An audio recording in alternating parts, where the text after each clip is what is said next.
Jujutsu kaizen season 1, 2 ஏன் 3 கூட வந்துருச்சு. அதுக்கு குறுக்கால ஒரு மூவி வந்துச்சு. சில பேர் அதை ஸ்கிப் பண்ணிருப்பீங்க. அந்த மூவில என்னெல்லாம் நடந்துச்சுங்கிற ஒரு குட்டி ரீகேப் தான் இந்த வீடியோ. யூட்டாங்கிற கேரக்டர் எவ்வளவு வெயிட் ஆனவங்கிறத காட்டுறதுக்கு தான் அந்த படமே. யூட்டாவை எல்லாரும் சேர்ந்து ராகிங் பண்ண பார்த்தா குறுக்கால இந்த ரீகா வந்து டேய் யூட்டாவில கையை வச்சுக்க சும்மா விட மாட்டேன்னு லாரன்ஸுக்கு எப்படி காஞ்சனா போய் துணையா நிக்குமோ அந்த மாதிரி ரீகாங்கிற கர்ஸ் அவங்க எல்லாரையும் போட்டு தள்ளுது. எது கர்ஸ் கூடவே சுத்திட்டு இருக்கிறியான்னு நம்ம கோஜோ ஸ்கூலுக்கு கூட்டிட்டு வந்து தம்பிகளா இவன் மேல கையை வைக்காதீங்க, இவன் கூடவே ரீகா சுத்திட்டு இருக்குது, இவன் மேல ஏதாவது டச் பண்ணீங்க பிரச்சனை கொடுக்க பாத்தீங்கன்னா உங்களை போட்டு தள்ளுறோம்னு வார்னிங் கொடுத்து விட்டாரு. லைட்டா யூட்டாவோட பிளாஷ்பேக்க காட்டுவாங்க. யூட்டாவும் ரீகாவும் சின்ன வயசுல அவ்வளவு க்ளோஸ் ஃப்ரெண்ட்ஸ், வளர்ந்து கல்யாணம் பண்ணிக்கணுங்கிற அளவுக்கு பாசமா இருந்திருப்பாங்க. ஒரு கார் ஆக்சிடென்ட்ல ரீகா இறந்து போக அவ மொத்தமா போய் சேரல, கர்ஸா இவன் கூடவே இப்ப சுத்திட்டு இருக்கா. சரிப்பா இந்த ஒரு மிஷனுக்கு போயிட்டு வான்னு மாக்கி கூட அனுப்பி வைக்க அந்த கர்ஸையை முழுங்கிடுச்சு. டேய் எப்படா தப்பிக்கிறதுனா இரு நான் ரீகா கிட்ட ஹெல்ப் கேட்கறேன்னு ரீகா வெளியே வந்து மொத்தமா அந்த கர்ஸ் கதையை முடிச்சு வெளியே வந்தா, தம்பி இனிமேல் ரீகா வெளியே வர வைக்கிற வேலைலாம் வேணாம், அது பவர்ஃபுல்லானது, அது கண்ட்ரோல் பண்ண முடியாது, அதனால இந்த கத்தியை வச்சு இந்த கர்ஸ் ஆப்ஜெக்ட் யூஸ் பண்ற டெக்னிக்கை பிராக்டிஸ் பண்ணுன்னு அடுத்த மிஷனுக்கு இனோமாக்கி கூட அனுப்ப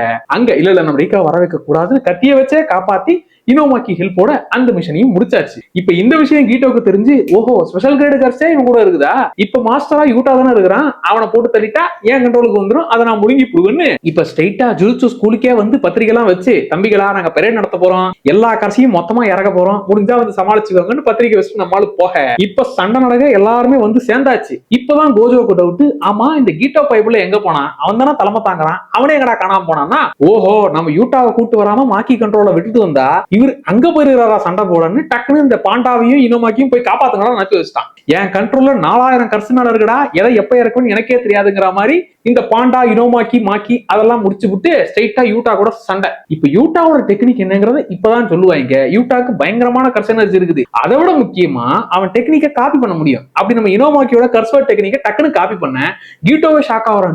எப்பறம் இந்த டெக்னிக்கை அவ்வளவு சீக்கிரமா காப்பி பண்ணுன்னு சொல்லி அது இல்லாம ரீகா கிட்ட மாமங்காரனுக்கு மொத்த எனர்ஜியும் கொடுத்துருமா, சண்டை போட்டு வந்து அப்புறம் நம்ம லவ் பண்ணலாமான்னு சொல்லி மொத்த பவரையும் இறக்கி கீட்டோ கதையை முடிச்சாச்சு. இப்பதான் சார் ட்விஸ்ட தூக்கி போடுவாங்க. ரீகாவை கர்ஸா ஆக்குனதே யூட்டா தான். இவன் சுகவரா மிஷிசானி குடும்பத்தை சேர்ந்தவன், கோஜோட ரிலேட்டிவ், அதனாலதான் எனக்கு பயங்கரமான கர்ஸ் எனர்ஜி இருக்குது. ஆக்சிடென்ட் ஆனப்போ அந்த அதிர்ச்சியில என்ன விட்டு போகாதுன்னு கர்ஸா மாத்தினதே இந்த யூட்டா தான். யூட்டாவுக்கு பயங்கரமான கர்ஸ் எனர்ஜி இருக்குது, மத்தவங்க டெக்னிக்கை காப்பி பண்ண முடியும், இப்படி இவனால ஆரா ஃபார்மிங் பண்ண முடியும்ன்றத காட்டினதுதான் இந்த படம். இந்த மாதிரி அனிமே பத்தி நிறைய விஷயங்கள் தெரிஞ்சுக்க நம்ம சேனலை ஃபாலோ பண்ணிக்கோங்க.